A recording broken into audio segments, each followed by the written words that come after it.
تعالى في كلامه المجيد والفرقان الحميد সকলে জবান খুলে মোহাব্বত নিয়ে আমরা আল্লাহ তাআলা শেখানো কালাম তেলাওয়াত করি আউযু বিল্লাহি মিনাশ শাইতানির রাজিম বিসমিল্লাহির রাহমানির রাহিম সুবহানাল্লাযী আসরা বি'আবদিহি লাইলাম মিনাল মাসজিদিল হারামি ইলাল মাসজিদিল আকসা وقال الله تعالى في القرآن الحكيم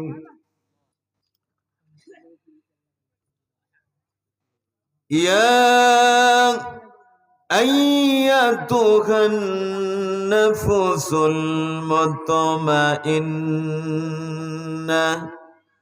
ارجعي إلى ربك راضية مرضية فادخلي في عبادي وادخلي جنتي وقال الله تعالى في القرآن المجيد ومن أظلم ممن افترى على الله الكذب وهو يدعى إلى الإسلام والله لا يهدي القوم الظالمين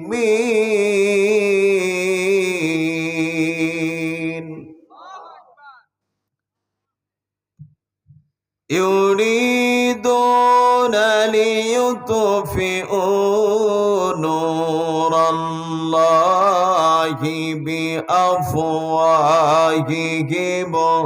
والله متم نوره ولو كره الكافرون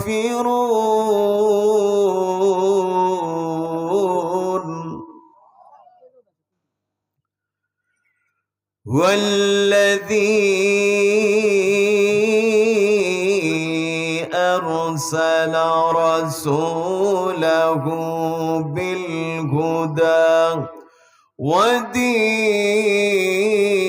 الحق ليظهره على الدين كله ولو كره المشركون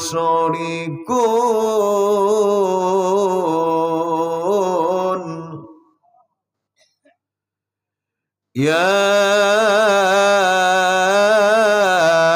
أيها الذين آمنوا هل أدلكم على تجارة تنجيكم من عذاب أليم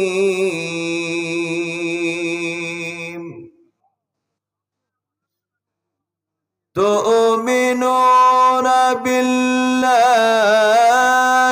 ورسوله وتجاهدون في سبيل الله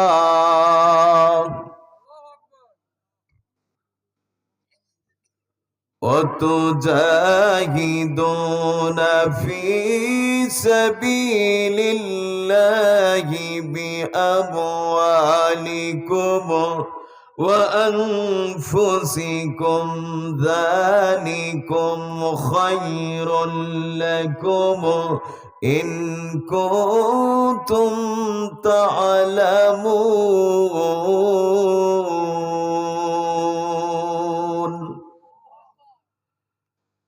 صدق الله العظيم وأن عائشة رضي الله تعالى عنها قالت قال رسول الله صلى الله عليه وسلم ستة لعنتكم ولعنكم الله وكل نبي يجاب الزائد في كتاب الله والمكذب بقدر الله والمتسلط بالجبروت ليعز من أذل الله ويعز من أذل الله والمستقل لخرام الله والمستقل بنئطرته ما حرم الله وتارك لسنته رواه البيهقي وقال رسول الله صلى الله عليه وسلم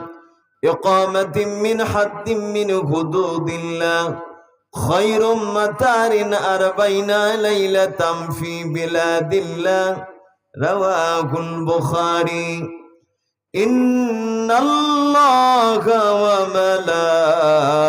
وملائكته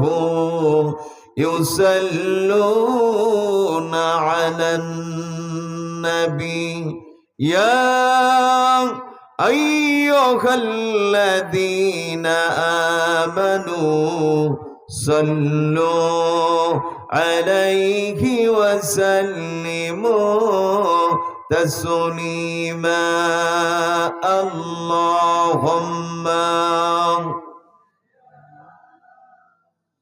সকলে জবান খুলে মোহাব্বত নিয়ে রাসূলের শানে দরুদ পেশ করি আল্লাহুম্মা সাল্লি আলা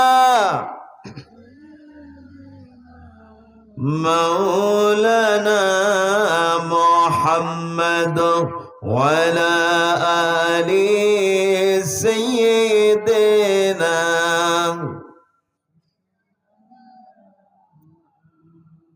মনটা যদি হইতো পুবল হাওয়া হইতো যদি সবর কবুতর মেঘের ডানায় পাঠিয়ে দিতাম ওই মদিনার পথে যেথায় আমার প্রিয় নবী ও যেথায় আমার প্রিয় নবী ঘুমায় নিরন্তর আল্লাহুম্মা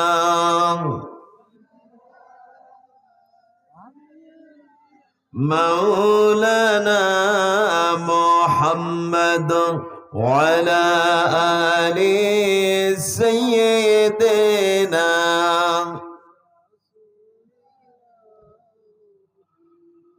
মন আমার কাদরে প্রাণ আমার কাদরে যেতে সোনার মদিনায় সবাই একটু আওয়াজ দিয়ে মন আমার কাদরে প্রাণ আমার কাদরে যেতে সোনার মদিনায় যে মদিনা ধন্য হলো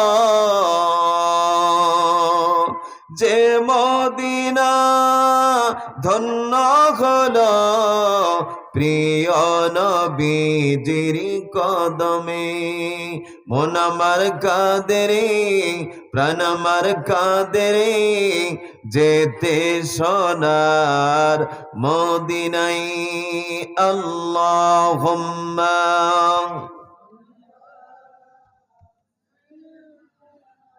مولانا محمد وعلى آل سيدنا بلغ العلا بكماله كشف الدجى بجماله حسنت جميع خصاله صلوا عليه محمد سيد الكونين والثقلين والفريقين من عرب ومن عظم بلغ العلا بكماله كشف الدجى بجماله حسنت جميع خصاله صلوا عليه الحمد لله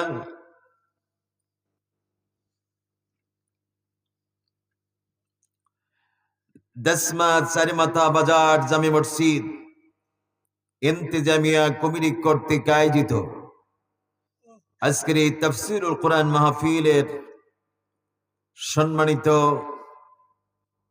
অনারেবল প্রেসিডেন্ট জনাব সভাপতি মোহাম্মদ সিরাজুল ইসলাম সাহেব, সহকারী শিক্ষা অফিসার বগুড়া সদর, সহসভাপতি বিশিষ্ট ইসলামী চিন্তাবিদ মুফাসসিরে কোরআন হযরতুল আল্লাম হাজারো আলেমের উস্তাদুল মুকাররম সাহিবে সদর সৈয়দুল মুদির আলহাজ মাওলানা মোহাম্মদ আব্দুল মালিক তালুকদার সাহিব দামাত বরকাতুল আলিয়া, অধ্যক্ষ আতাইল ফাজিল ডিগ্রি মাদ্রাসা মোহতারামকে হায়াতে তাইয়্যিবা সিয়াতে কুল্লিয়া দান করেন, সকলে বলি আমিন। প্রধান অতিথি জনাব মোহাম্মদ নুরুল হক সাহেব, সহকারী অধ্যাপক সরকারি শাহ সুলতান কলেজ বগুড়া, মোহতারামকে আল্লাহ পাক নেক হায়াত বাড়িয়ে দিন, সকলে বলি আমিন। বিশেষ অতিথিবৃন্দ সহ আগন্ত হযরত উলামায়ে কেরাম, ফজলা এজাম, আমার পূর্বে আলোচনা রেখেছেন বিশিষ্ট ইসলামী চিন্তাবিদ মুফাসসিরে কোরআন হযরতুল আল্লাহ মাওলানা মোহাম্মদ সোহাগ হোসাইন কাহালু বগুড়া ভাইকে দ্বীনের পথে কবুল করেন, সকলে বলি আমিন। আরো আলোচনা রেখেছেন আজকের মাহফিলের যিনি বিশেষ আকর্ষণ, আপনাদের এলাকারই কৃতি সন্তান, এই গ্রামে যার নানা নানির নাতিপোতা, আপনার নারী পোতা, সেই গ্রামের ভাগিনা, ঠিক কিনা বলেন? অত্যন্ত যুক্তিপূর্ণ রসালো ভাষায়, প্রাঞ্জল ভাষায়, যুক্তি দিয়ে, উপমা দিয়ে আপনাদেরকে আজকের ময়দানকে ধন্য করেছেন আলহাজ মাওলানা মোহাম্মদ কোরবান আলী যুক্তিবাদী সাহেব, সুফার বীরগ্রাম আল হুদা দাখিল মাদ্রাসা ভাইকে বিশ্বময় কবুল করেন, সকলে বলি আমিন। আরো জোরে বলি আমিন। মাগরিবের পরে এবং ইশারের পরেও আলোচনা রেখেছেন এই গ্রামে তোমার খালু বাড়ি না, আমার স্টুডেন্ট হাফেজ মাওলানা মোহাম্মদ কারি শিহাবউদ্দিন, আল্লাহ পাক শিহাবকে আন্তর্জাতিক পর্যায়ে কবুল করেন, সকলে বলি আমিন। আমার সম্মুখে বসা ইসলাম প্রিয়, কোরআন প্রিয়, তাওহীদবাদী মুসলিম মিল্লাত পর্দানিশিনা আমার সম্মানিতা মা ও বোনেরা, আলোচনার শুরুতে আমার পক্ষ থেকে আবারও আন্তরিক মোবারকপূর্ণ সালাম, সকলে আমার সালাম গ্রহণ করেন। আসসালামু আলাইকুম ওয়া রাহমাতুল্লাহি ওয়া বারাকাতুহু। মহান মালিকের দরবারে লাখ কোটি শুকরগুজার হচ্ছি যে আল্লাহ পাক ইজ্জাতুল জালাল আমাদেরকে খাস করে করুণা করে দয়ার পরবশে যিনি এই মুহূর্তে কনকনা শীতকে অপেক্ষা করে কোরআনের জন্য, ইসলামের জন্য, উলুহিয়াত রুবুবিয়াতের জন্য, ইখলাসের জন্য যিনি আমাদেরকে আজকের ময়দানে কবুল করেছেন, সেই মহান মালিকের দরবারে উচ্চকণ্ঠ দিয়ে প্রশংসা জ্ঞাপন করে বলছি আলহামদুলিল্লাহ। আবারও জোরে সরে হৃদয়ের সবটুকু আবেগকে উজাড় করে আমরা সিংহের মতো আওয়াজ দিয়ে বলি আলহামদুলিল্লাহ। রব্বানা লাকাল হামদ, একটু আওয়াজ দিয়ে রব্বানা লাকাল হামদ হামদান কাসীরান তাইয়্যিবান মুবারাকান ফীহি। লাখ কোটি দুরুদ ও সালাম সাইয়্যিদুল মুরসালিন রাহমাতাল লিল আলামিন, মানবতার মুক্তির দিশারি সরওয়ারে কায়নাত আশরাফুল আম্বিয়া নূরে মুজাসসাম নবী মুকাররম নবী আরাবি শফিউল মুজনবিন রহমাতাল লিল আলামিন জনাবে মুহাম্মদুর রাসূলুল্লাহ, সকলেই পড়ছি সাল্লাল্লাহু আলাইহি ওয়াসাল্লাম। সম্মানিত প্রিয় ভাইয়েরা, আমি আল্লাহর কালাম থেকে আয়াতে কারিমা তেলাওয়াত করেছি। আল্লাহ পাক যথারীতি কোরআন থেকে কথা বলার তৌফিক দান করেন। সকলে বলি আমিন। আরেকটু আওয়াজ দিয়ে বলি আমিন। লা ইলমা লানা ইল্লা মা আল্লামতানা ইন্নাকা আনতাল আলিমুল হাকিম। পড়ি সুবহানাল্লাহ, আলহামদুলিল্লাহ, আল্লাহু আকবার। আরেকটু আওয়াজ দিয়ে আল্লাহু আকবার। আপনারা কষ্ট পাচ্ছেন? যেভাবে আওয়াজ হলো তাতে মনে হচ্ছে আপনাদের ক্ষুধা লেগেছে না শীত লেগেছে। কথা বলতে হবে, ইয়েস নট হা হু, কিছু বলতে হবে। কোরআনের মাহফিলে যত আওয়াজ হবে সগীরা গুণগুলো ঝরে যাবে, আমল নামায় অগণিত সওয়াব লেখা হবে। তারপরে সুবহানাল্লাহর এই আওয়াজ, আরেকটু আওয়াজ দিয়ে বলে সুবহানাল্লাহ।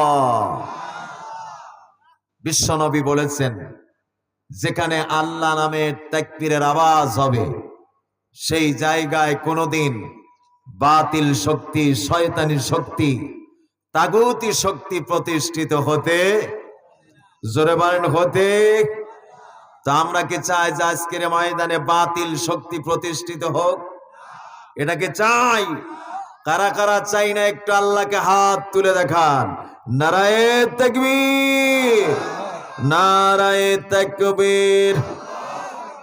আল কোরআনের আলম, আল হাদিসের আলম, এর সংসদে জালম। কোরআন হাদিস যেখানে, আলেম ওলামা যেখানে, হাফেজ কোরআন যেখানে, নারায়ে তাকবীর। মাশাআল্লাহ, জাযাকাল্লাহ। এই জন্য কোরআনের ময়দানে যত আওয়াজ হবে খুশি হন কে? কথা বলেন কে? কারণ আমরা বাঙালি কিন্তু উল্টো দিকে। কোন দিকে? যেখানে আওয়াজ করলে সওয়াব পাওয়া যায় সেখানে কিন্তু আমরা আওয়াজ দিতে চাই না। আর যেখানে আওয়াজ করলে সওয়াবের কোনো গন্ধ নাই, সওয়াবের কোনো বালাই নাই, আমরা কিন্তু সেখানে ঠিকই আওয়াজ দেই। ঠিক কিনা বলেন? একবার যখন ছক্কা মারে যুবকদের আওয়াজ কমে না বাড়ে? আবার যখন বল শুটিং করে গোলে দেওয়া হয় তখন হুররে আওয়াজ কমে না বাড়ে? কথা বলেন, কমে না বাড়ে? আবার যখন ইলেকশন আসে যুবকেরা চাষটালে ভিড় কমায় না বাড়ায়? কথা বলেন, কমায় না বাড়ায়? এক কাপ চা আর একটা কেটু বিড়ি। দেখবেন চা খাচ্ছে, কেটু টানছে, ধোঁয়া ছাড়ছে, কিছুক্ষণ পরে মশান নিয়ে স্লোগান, আমার ভাই তোমার ভাই, বল্টু ভাই বল্টু ভাই। কারণ বাংলাদেশে তো নেতার অভাব নাই, ঠিক কেনা বলেন? নেতা সারা বছর নেতা খুঁজে পাওয়া যায় না, ইলেকশন যখন আসে কত প্রকার যে নেতা পাওয়া যায়, ঠিক কেনা বলেন? কথা বলেন ঠিক কেনা? অথচ সারা বছর নেতার আমদানি ঘটে না। আমার প্রিয় বন্ধুগণ, এখন এই যুবকেরা দেখবেন বল্টু ভাইয়ের গলায় লম্বা ফুলের মালা, স্লোগান দিচ্ছে বল্টু ভাইয়ের চরিত্র ফুলের মতো পবিত্র। খোঁজ নিয়ে দেখে নামাজ পড়ে না এক ওয়াক্ত, গাঞ্জা খায় 5 ওয়াক্ত, শয়তানের আসল দোস্ত, ঠিক কেনা বলেন? কথা বলেন ঠিক কেনা? এমন নেতার পিছনে স্লোগান দিলে সওয়াব তো দূরের কথা, আল্লাহ তাআলা অন্য কিছু লিখে দিবেন, ঠিক কেনা বলেন? কথা বলেন ঠিক কেনা? তাহলে সওয়াব আছে যেখানে আমরা আছি, সেখানে সওয়াব আছে, যেখানে আওয়াজ হবে সেখানে সওয়াব নাই, যেখানে আমরা নাই সেখানে, ঠিক কেনা বলেন? কথা বলেন ঠিক কেনা? আজকের এই ময়দান যদিও কনকনা শীতের রাত, ধৈর্য ধরে বসে থাকা কিন্তু বিশাল পরীক্ষার বিষয়, ঠিক কেনা বলেন? এখানে যতক্ষণ পর্যন্ত এই ময়দানে বসে থাকবেন, আমরা এই ময়দানে বসে আছি জান্নাতের বাগিচায়। আলী কারামাল্লাহু ওয়াজহু থেকে হাদিস বর্ণনা এসেছেন, মাজালিসুল ইলমে রাওজাতুম মিন রিয়াজুল জান্নাহ, যেখানে কোরআনের আলোচনা করা হয়, কোরআনের বায়ান করা হয়, কোরআনের তাফসীর করা হয়, কোরআনের তাকরার করা হয়, সেই জায়গা জান্নাতের টুকরায় পরিগণিত হয়ে যায়। সুবহানাল্লাহ বলবেন না? এখানে যতক্ষণ পর্যন্ত এই ময়দানে বসে থাকবেন, ততক্ষণ পর্যন্ত আল্লাহ তাআলা আসমান থেকে জমিন পর্যন্ত অগণিত নূরে সাকিনা নাজিল হয়ে যাবে। জোরে বলি আল্লাহু আকবার। তাহলে কি শেষ পর্যন্ত থাকা যাবে? যাবে যাবে যাবে। জোরে বলি ইনশাআল্লাহ। আর একটু আওয়াজ দিয়ে বলি ইনশাআল্লাহ। ইনশাআল্লাহ। কারা কারা থাকবেন না হাত তোলেন। কারা কারা থাকবে না? 2-1 তুলেছেন, ভুলে তুলেছেন, ঠিক কেনা বলেন? কারণ আমরা বাঙালি তো, আমাদের কিছু স্বভাব আছে, বোঝার কোনো টাইম নাই, ঠিক কেনা বলেন? যে কয় আয় রে তার সাথেই যাই রে, বোঝা সোজা নাই রে। আমাদেরকে বুঝে সুঝে চিন্তা গবেষণা করে আমাদের সিদ্ধান্ত হবে একটাই, সেই সিদ্ধান্ত কিন্তু সামনে ফেব্রুয়ারি মাসে, ঠিক কেনা বলেন? কথা বলেন ঠিক কেনা? আমাদেরকে জটিল সিদ্ধান্ত নিতে হবে, যে সিদ্ধান্তের মাধ্যমে আমাদের ভাগ্যের পরিবর্তন হয়, ঠিক কেনা বলেন? প্রিয় বন্ধুগণ আমার, এখানে যতক্ষণ থাকবেন আল্লাহ তাআলার আসমান থেকে জমিন পর্যন্ত অগণিত নূরে সাকিনা, এই বিষয়ে আমি একটি হাদিস বর্ণনা করে আমার মূল আলোচনার দিকে ইনশাআল্লাহ ফিরে যাব। নবীজি সফরে বের হলেন। সফর করলে কিন্তু মানুষ ক্লান্ত, দুর্বল, ক্ষুধার্ত হয়ে পড়ে কিনা, কথা বলেন? যারা এই এলাকা থেকে রাঙ্গামাটি, কাপ্তাই, বান্দরবন, যারা সৌদি আরব, মিশর, কাতার, বাহরাইন, সুদান, লিবিয়া ইত্যাদি রাষ্ট্রে ভ্রমণ করেছেন, তারা আমার সাথে একমত হবেন। কারণ সফর করলে ঠিক মতো খাবার মেলে না, সফর করলে ঠিক মতো বিশ্রাম হয় না, সফর করলে ঘুম হয় না, প্রেশান হয়, ক্ষুধার্ত হয়। বিশ্বনবী তিনি দীর্ঘ সফর শেষ করে ক্লান্ত, দুর্বল, ক্ষুধার্ত অবস্থায় তিনি আম্মা জান আয়েশার কাছে ফিরে আসলেন। আম্মা জান আয়েশা নবীদের চেহারার দিকে ফলো করলেন। নবীদের চেহারার মধ্যে ক্ষুধার্তের ভাব, ক্লান্তের ভাব ফুটে উঠেছে। অমনটির সময় বিশ্বনবী আয়েশাকে বলছে, আয়েশা, তোমার ঘরে কি কোনো খাবারের ব্যবস্থা আছে? নবীজি যে সময় খাবার চেয়েছেন, আম্মা জান আয়েশার ঘরে কোনো খাবার ছিল না।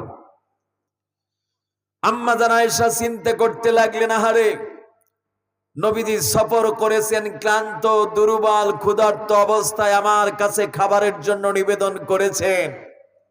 আমার ঘরে তো কোনো খাবার নাই, আমি বিশ্ব হাবিবকে কি দিয়ে আপ্যায়ন করে ধন্য করে দেই? আম্মা জান আয়েশা ঘরের মধ্যে গিয়ে দুটি হাত মাবুদ পরওয়ারদিগারের দিকে বাড়িয়ে দিলেন। আমার প্রিয় ভাইয়েরা, আম্মা জান আয়েশা ঘরের মধ্যে গিয়ে দোয়া করতে লাগলেন, মাবুদ পরওয়ারদিগার, বিশ্ব নবী সফর করেছেন, ক্লান্ত দুর্বল ক্ষুধার্ত, আমার কাছে খাবারের জন্য নিবেদন করেছেন, আমার ঘরে কোনো খাবার নাই, আমি বিশ্ব হাবিবকে কি দিয়ে ধন্য করে দেই?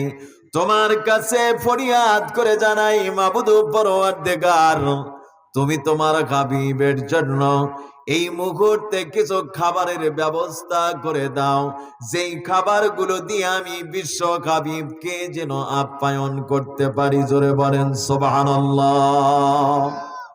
আমার প্রিয় বন্ধুগণ, আল্লাহ রাব্বুল আলামিন আম্মা জান আয়েশার দোয়াকে কবুল করলেন। শুধু তাই নয়, আল্লাহ পাক সুবহানাহু ওয়া তাআলা জিবরাইল আমিনকে বললেন, জিবরাইল আমিন রে, তুমি এই মুহূর্তে আমার হাবিবের জন্য কিছু খাবার নিয়ে যাও। আমার নবীজি ক্ষুধার্ত হলে যেই খাবারগুলো পছন্দ করেন, তুমি সেই খাবারগুলো আয়েশার ঘরে তুমি খাবার পাত্রে রেখে আসো। বলেন সুবহানাল্লাহ। প্রিয় বন্ধুগণ আমার, জিবরাইল আমিন নবীজির জন্য সাধারণ কোনো খাবার নিয়ে আসলেন না। আমার নবীজি যখন ক্ষুধার্ত হয়ে পড়তেন, নবীজি ক্ষুধার্তের সময় বেশি বেশি আজওয়া খেজুর খেতেন। আল্লাহু আকবার। জিবরাইল আমিন নবীজির জন্য জান্নাত থেকে আজওয়া খেজুর নিয়ে আসলেন, আয়েশার ঘরে খাবার পাত্রে রেখে গেলেন। অমনটির সময় আম্মা জানতার নাকে জান্নাতের আজওয়া খেজুরের সুঘ্রাণ ভেসে আসে। সামনের দিকে তাকিয়ে দেখতে পাচ্ছেন খাবার পাত্রে অসংখ্য জান্নাতের আজওয়া খেজুর। আম্মা জান আয়েশা খুশি হয়ে পড়লেন। শুধু তাই নয়, তিনি সাথে সাথে সিজদা করে আল্লাহ তাআলা শুকরিয়া আদায় করলেন। আমরা যখন কোন খুশির সংবাদ শুনি, আমরা কিন্তু খুশিতে গদগদ হয়ে যাই, কিন্তু নবী রাসূল এই পৃথিবীতে আল্লাহর মুহিব্বিয়ান বান্দারা খুশির সংবাদ শোনার সাথে সাথে সিজদায় লুটে পড়তেন। আমরা সিজদায় পড়ি কখন? বিপদ মুসিবত যখন আসে তখন সিজদা করি, কিন্তু দুঃখে আপনার খুশির সময় আমরা বিভিন্ন আয়োজন করি, নাচ গান ডিস্ক দিয়ে যুবকেরা কত লাফালাফি মির্গি রুগীর মতো। ঠিক কেনা বলে কথা বলেন, ঠিক কেনা? প্রিয় বন্ধুগণ আমার, আম্মা জান আয়েশা নবীজিকে বললেন, সরকারে দো আলম বিশ্ব হাবিব, আমার ঘরে তেমন খাবারের ব্যবস্থা ছিল না, আপনার জন্য এই মুহূর্তে আজওয়া খেজুরের ব্যবস্থা হয়েছে। আমার প্রিয় বন্ধুগণ, নবীজি তখন মুচকি হাসি দিয়ে বলছে, আয়েশা রে, তুমি খেজুরগুলো নিয়ে আসো। আম্মা জান আয়েশা যখন নবীজির কাছে খেজুরগুলো নিয়ে আসলেন, নবীজি তখন আয়েশাকে বললেন, আয়েশা, তুমি কি আজওয়া খেজুরের ফজিলত সম্পর্কে অবগত আছো? আম্মা জান আয়েশা তখন নবীজিকে বললেন, আজওয়া খেজুরের ফজিলত তো কেবলমাত্র শুধুমাত্র আল্লাহ এবং আল্লাহর রাসূলই ভালো জানেন। নবীজি তখন আয়েশাকে বললেন, আয়েশা, তাহলে জেনে নাও, যেই ব্যক্তি এক নয় দুই নয় 7টি দিন ধরে যদি আজওয়া খেজুর খেতে পারে, সুবহানাল্লাহ পড়েন, যেই ব্যক্তি আল্লাহর কোন গোলাম যদি 7টি দিন ধরে আজওয়া খেজুর খেতে পারে, নবীজি বলেছেন তাকে কোনদিন 3টি রোগ আক্রমণ করতে পারবে না। কয়টি রোগ? তিনটি রোগ কখনো আক্রমণ করতে পারবে না।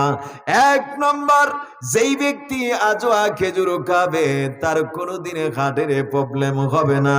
যেই ব্যক্তি আজোয়া খেজুর খাবে তার জীবনে কোনোদিন ক্যান্সার হবে না। যেই ব্যক্তি আজোয়া খেজুর খাবে তার জিন্দেগিতে কোনোদিন ডায়াবেটিস হবে না। নবীজি আরো বললেন, এর চাইতে দুটি পাওয়ারফুল মেডিসিন আছে, ঔষধ আছে।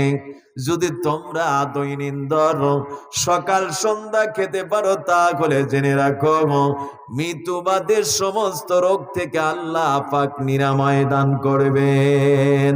নবীদের কাছে জানার জন্য আগ্রহ পোষণ করলেন। আমার নবীজি বললেন, যারা সকাল সন্ধ্যা কালো জিরা আর মধু পান করবে আমি আল্লাহ রব্বুল আলামিন তাদেরকে এই দুনিয়াতে সমস্ত রোগ থেকে হেফাজত করব। প্রিয় বন্ধুগণ আমার, আমরা বাঙালি কিন্তু সেই খেজুর খাই না, দুধ খাই না, কলা খাই না, মধু খাই না। আমরা বাঙালি এত খাওয়া খাই, শুধু দুধ বেচা খাই, কেটু আর গাঁজা। ঠিক কিনা বলেন? দুধ বেচা খাই, কেটু, গাঁজা, এইগুলো হলো বাঙালি জাতির অবস্থা। ঠিক কিনা বলেন? এমনও কিছু ভণ্ডের গ্রুপ আছে দেখবেন, নামাজ নাই, কালাম নাই, আল্লাহ নাই, বিল্লাহ নাই, মদ ঢোকে ঢোকে খেয়ে রাস্তায় চিৎপাটাং হয়ে পড়ে থাকে। আবার কিছু গ্রুপ আছে গাঞ্জা খায় আর গান গায়। ঠিক কিনা বলে? এরকম আছে না? কই দয়াল রে গাজার নৌকা পাহাড় দিয়ে যায় দয়াল, আরে গাজার নৌকা পাহাড় দিয়ে যায়। জোরে বলেন নাউজুবিল্লাহ, জোরে বলি আস্তাগফিরুল্লাহ। এই গ্রুপ আছে কিনা? কথা বলেন আছে কিনা? আবার কিছু আছে দেখবেন, বাংলাদেশে তো বর্তমান বাবার অভাব নাই, কত যে বাবা, ল্যাংটা বাবা, তাবিজ বাবা, কোদাল বাবা, সট বাবা, জট বাবা। ঠিক কিনা বলেন? কত বাবার বাবা। এই বাঙালি সেই বাবার পিছে দৌড়ায়। আমার প্রিয় বন্ধুগণ আর গান গায়, কেউ ফেরে না খালি হাতে বাবারে তোর দরবারে, কেউ ফেরে না খালি হাতে ল্যাংটা চাচার দরবারে। আল্লাহর দন খাজাই দিয়া আল্লাহ গেছে খালি হইয়া। বলেন নাউজুবিল্লাহ। এরকম আছে কিনা? কথা বলেন আছে কিনা? অথচ গানটা যদি এইভাবে বলতো, কেউ ফেরে না খালি হাতে আল্লাহ রে তোর দরবারে, কেউ ফেরে না খালি হাতে মৌলা রে তোর দরবারে। চাইতে জানলে রয় না কাঙ্গাল, চাইতে জানলে রয় না কাঙ্গাল মৌলা রে তোর দরবারে, কেউ ফেরে না খালি হাতে আল্লাহ রে তোর দরবারে। চাইতে হবে কার কাছে? আরো চিল্লা বলি কার কাছে? কিন্তু আমরা চাই কার কাছে? ভণ্ডের কাছে। ঠিক কিনা বলেন? কথা বলেন ঠিক কিনা? প্রিয় বন্ধুগণ আমার, এই জন্য আমরা যা চাইব কার কাছে? কথা বলি কার কাছে?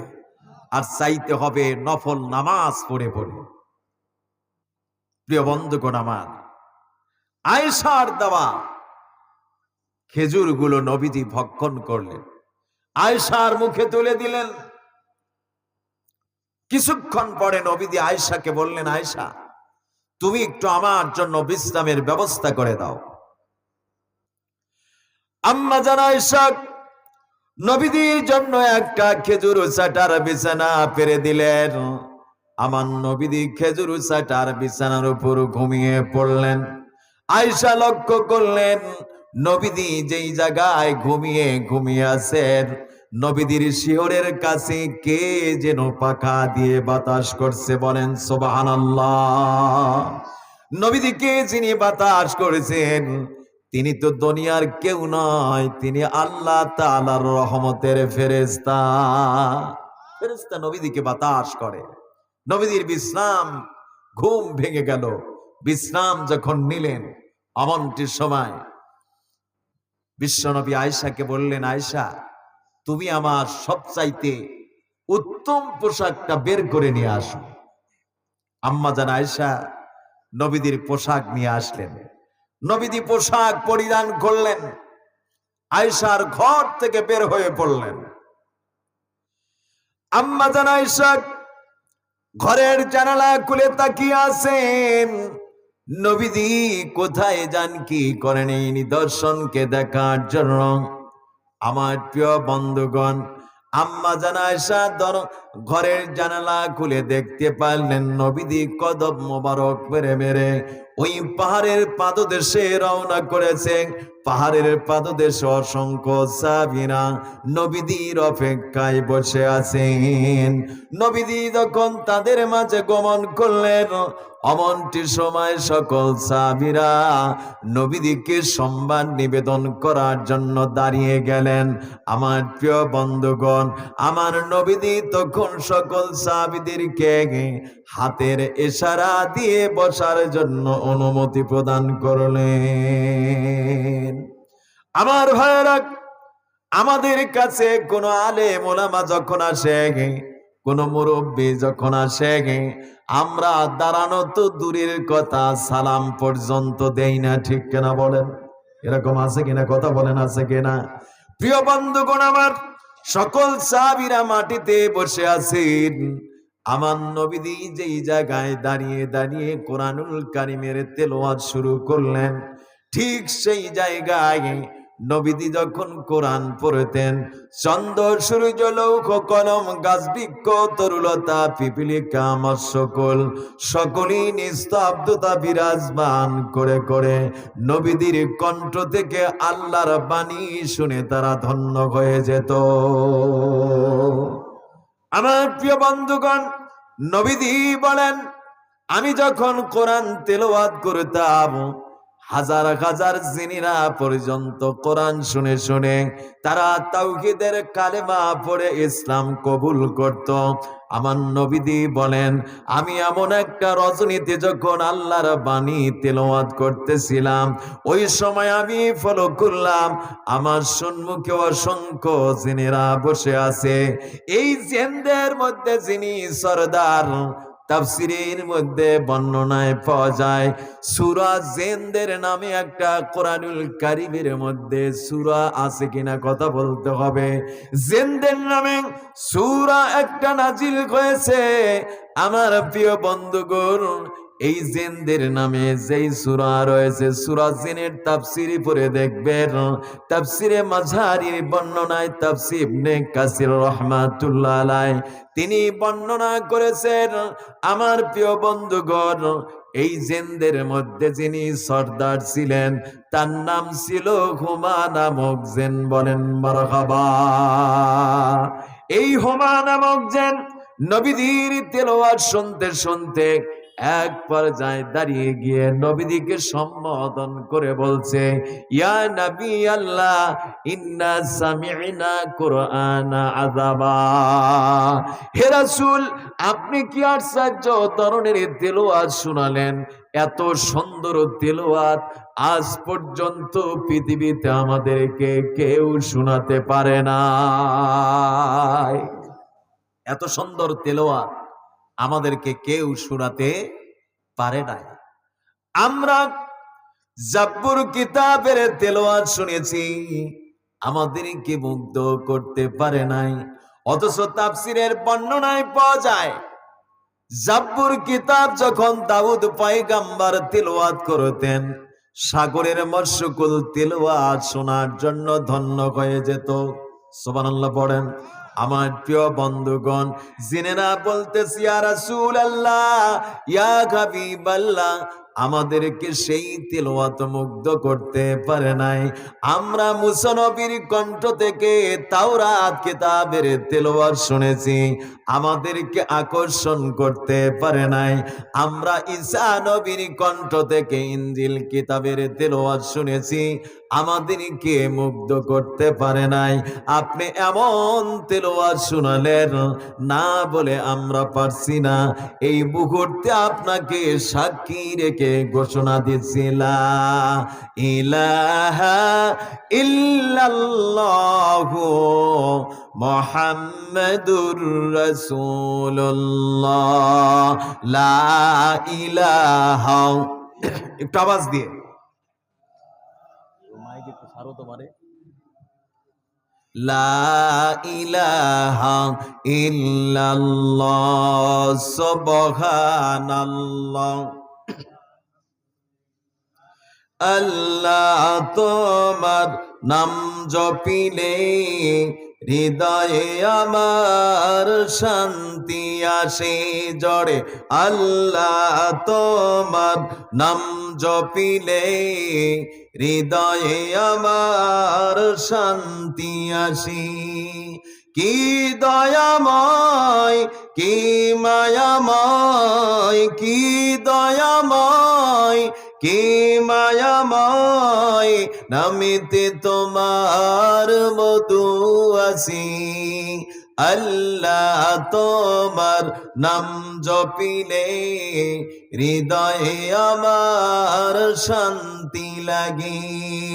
লা ইলাহা ইল্লাল্লাহ, লা ইলাহা সুবহানাল্লাহ, আলহামদুলিল্লাহ, লা ইলাহা ইল্লাল্লাহ।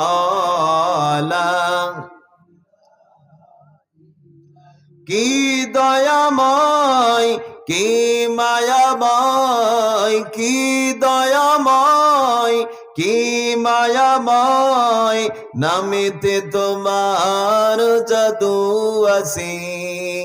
আল্লাহ তোমার নাম জপিলে হৃদয়ে আমার শান্তি লাগে। আল্লাহ তোমার নাম জপিলে হৃদয়ে আমার শান্তি আসে। লা ইলাহা ইল্লাল্লাহ,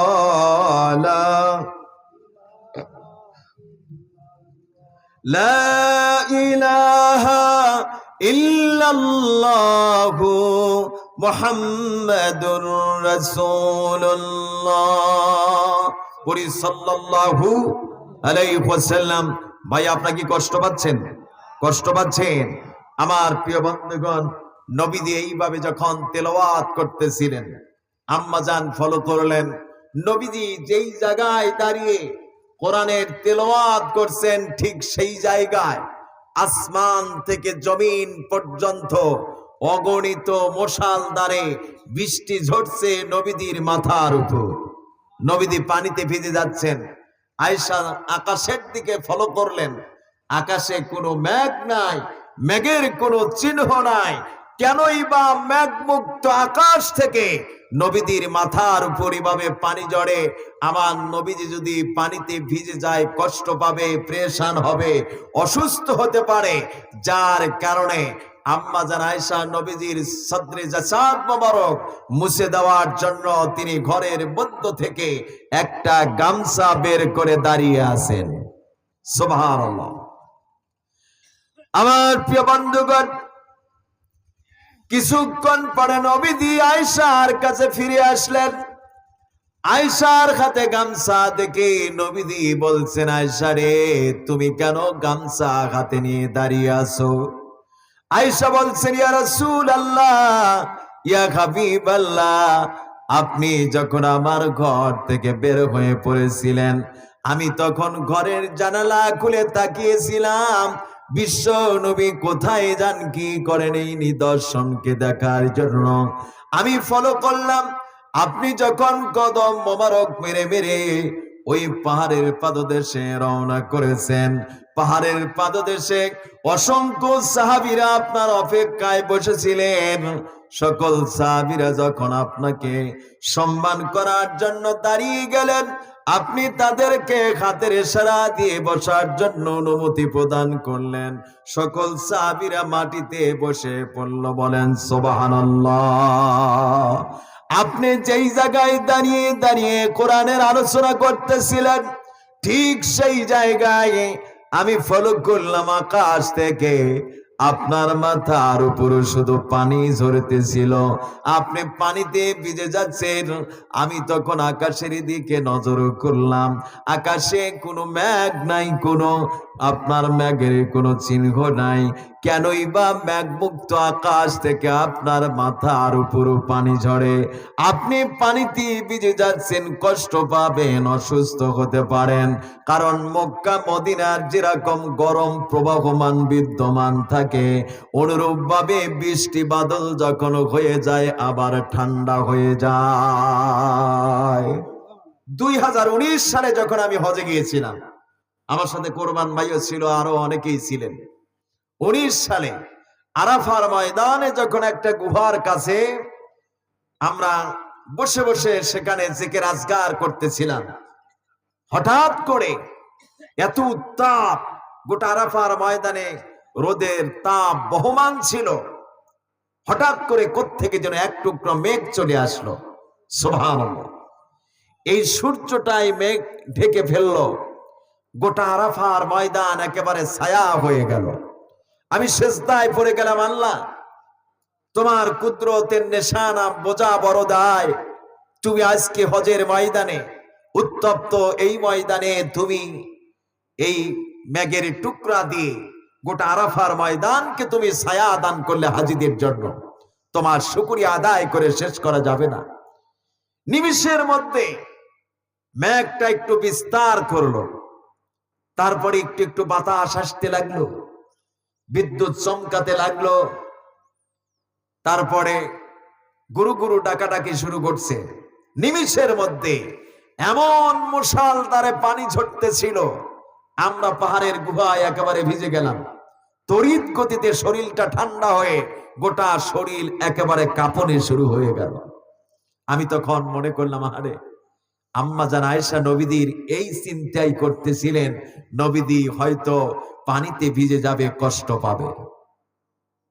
প্রিয় বন্ধুগণ আমার, আমার নবীদি তখন আয়েশাকে বললেন, আয়েশা রে, তাহলে জেনে নাও, আমি যখন কোরআনের বায়ান করতেছিলাম, আয়েশা আসলে সেগুলো বৃষ্টি নয়, ওই মেঘমুক্ত আকাশ থেকে আল্লাহ তাআলার আসমান থেকে জমিন পর্যন্ত এই কোরআনের কারণে আল্লাহ তাআলার নূরে সাকিনা নাজিল হতেছিল। তোমার চোখে শুধু পানির নিদর্শন দেখা দিয়েছিল আয়েশা রে, সেগুলো পানি নয়, যার কারণে আমার শরীর মোবারকে তুমি পানির কোনো নিদর্শন দেখতে পাচ্ছ না। আমার প্রিয় বন্ধুগণ, এই কোরআন যেখানে আলোচনা হবে, এই কোরআনের বায়ান যেখানে হবে, সেই জায়গায় আল্লাহ রাব্বুল আলামিন তার আসমান থেকে জমিন পর্যন্ত নূরে সাকিনা নাজিল করে দেন। তাহলে কোরআন যদি ঘরে তেলাওয়াত থাকে, সেখানে আল্লাহ তাআলার রহমত আসবে কিনা? কোরআন মসজিদ মাদ্রাসায় শুধু তেলাওয়াত হয়, কিন্তু আসল জায়গায় কিন্তু তেলাওয়াত নাই। ঠিক কিনা বলেন?